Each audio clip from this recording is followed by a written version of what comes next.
వేగంగా పెరుగుతోంది. భద్రాచలం దగ్గర గోదావరి నీటి మట్టం 45 అడుగులు దాటింది. భద్రాచలం దగ్గర ప్రస్తుతం మొదటి ప్రమాద హెచ్చరిక కొనసాగుతోంది. నీటి మట్టం 48 అడుగులకు చేరితే రెండో ప్రమాద హెచ్చరిక జారీ చేసే అవకాశం ఉంది.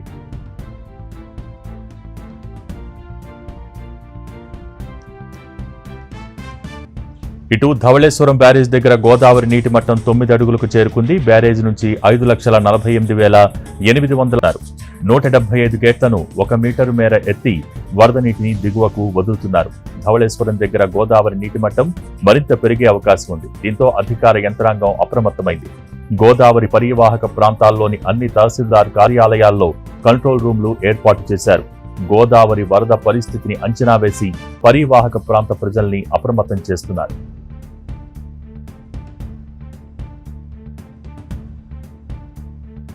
ములుగు జిల్లా వాజేడు మండలం పేరూరు దగ్గర గోదావరికి వరద పెరుగుతోంది. వెంకటాపురం, వాజేడు మండలాల్లోని గోదావరి పరివాహక ప్రాంతాలు ముంపునకు గురవుతున్నాయి.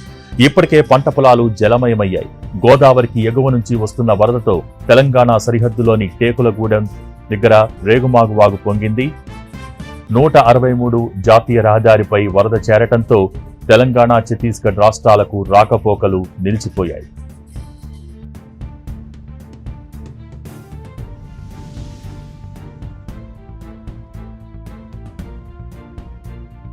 భారీ వర్షాలతో గోదావరికి వరద ఉధృతి వేగంగా పెరుగుతోంది. భద్రాచలం దగ్గర గోదావరి నీటి మట్టం 45 అడుగులు దాటింది. ఎగువన కురిసిన వర్షాలు ఇటు ప్రధానంగా గత 4 రోజుల నుంచి కురుస్తున్న వర్షాల వల్ల భద్రాచలం వద్ద గోదావరి అంతకంతకు పెరుగుతుంది.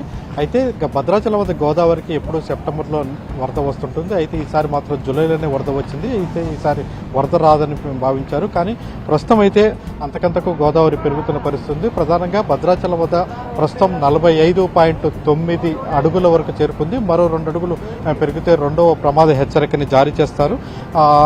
ఈ గోదావరి వరద వల్ల ప్రధానంగా భూపాలపల్లి, ములుగు, అదేవిధంగా మహారాష్ట్రలోని ఇంద్రావతి ప్రాజెక్టుకి భారీగా వర్షాలు, వరదలు రావడంతో అదంతా కూడా గోదావరి మీద చూపిస్తున్న పరిస్థితి. జూలైలోనే ఈ వరద 51 అడుగుల వరకు చేరుకున్న పరిస్థితి. అయితే ఈసారి 3వ ప్రమాద హెచ్చరిక రాలేదు. గత సంవత్సరం 3వ ప్రమాద హెచ్చరిక వచ్చిన విషయం తెలిసిందే.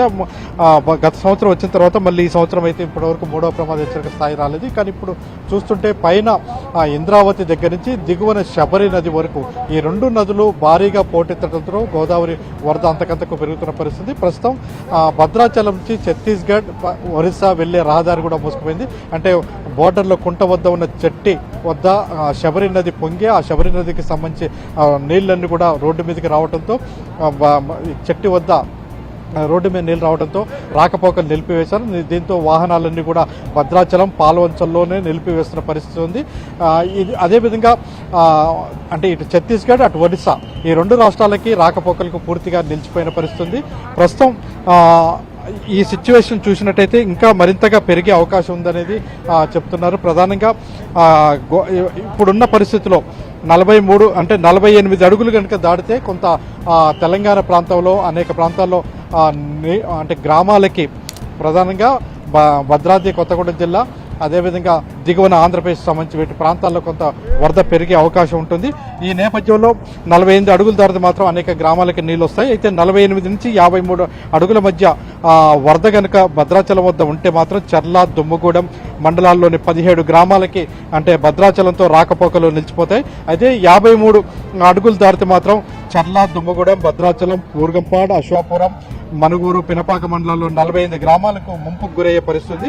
అయితే 53 అడుగులు దాటితే మాత్రం ఈ ప్రాంతంలో ప్రమాదకరంగా ఉంటుంది. అయితే 36 అడుగులు దాటిన దగ్గర నుంచి భద్రాచలం టౌన్ కి కొంత ఇబ్బందికరమైన పరిస్థితి ఉంటుంది. ఎందుకంటే భద్రాచలంలో ఉన్న డ్రైనేజీ వాటర్ అంతా గోదావరిలో కలిసే పరిస్థితి ఉంటుంది. అయితే అది కలవకుండా గోదావరి అడ్డుకుంటున్న పరిస్థితి. ఆ నేపథ్యంలో మోటార్లు పెట్టి నీటిని అంతా కూడా గోదావరికి తరలించడం ప్రతి ఏటా జరుగుతుంటుంది. ఇప్పుడు కూడా అదే పని ప్రారంభించారు. అయితే ఇది కొంత ఇప్పుడు శబరి ప్రధానంగా ఈసారి గోదావరి ఇంత పెరగడానికి కారణం శబరి పోటెత్తడం. అయితే బంగాళాఖాతంలో వాయుగుండం ప్రభావం వల్ల అంటే ప్రస్తుతం అయితే శబరి దగ్గర చింతూరు వద్ద 44 అడుగుల వద్ద నిలకడగా ఉంది. కొంత 1 గంట సేపు నుంచి నిలకడగా ఉంది. శబరి వద్ద ఎంత తగ్గితే గోదావరి అంత స్పీడ్ గా దిగువకి అంటే పోలవరంకి పోలవరం అట్నుంచి ధవళేశ్వరం వెళ్ళిపోతుంటది.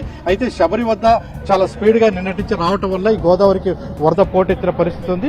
ఇది శబరి వద్ద అయితే కొంత శాంతించింది. కానీ ఈ రాత్రికి అంటే బంగాళాఖాతంలో ఏర్పడ్డ వాయుగుండం ప్రభావం వల్ల శబరి పరివాహక ప్రాంతం, అదేవిధంగా ఇంద్రావతి పరివాహక ప్రాంతం కూడా భారీ వర్షాలు వస్తాయి. అందువల్ల కొంత జాగ్రత్తగా ఉండాలని జిల్లా అధికారులు హెచ్చరికలు జారీ చేస్తున్నారు. అక్కడ కనుక మరింత పెరిగితే మరింతగా గోదావరికి వరద వచ్చే అవకాశం ఉంటుందని చెప్తున్నారు. అయితే 2022లో వచ్చినటువంటి అంత స్థాయి వరద రాదు. ఇప్పుడున్న సిచ్యువేషన్ అయితే అంత పరిస్థితి రాదు. 50 నుంచి 53 అడుగుల వరకు గోదావరి వచ్చే అవకాశం ఉందనేది సిడబ్ల్యూసీ అధికారులు అయితే చెప్తున్నారు. ఇది రేపు తుఫాను ప్రభావితం మీద ఆధారపడి కూడా కొంత పెరిగే అవకాశం ఉంటుంది. మోగి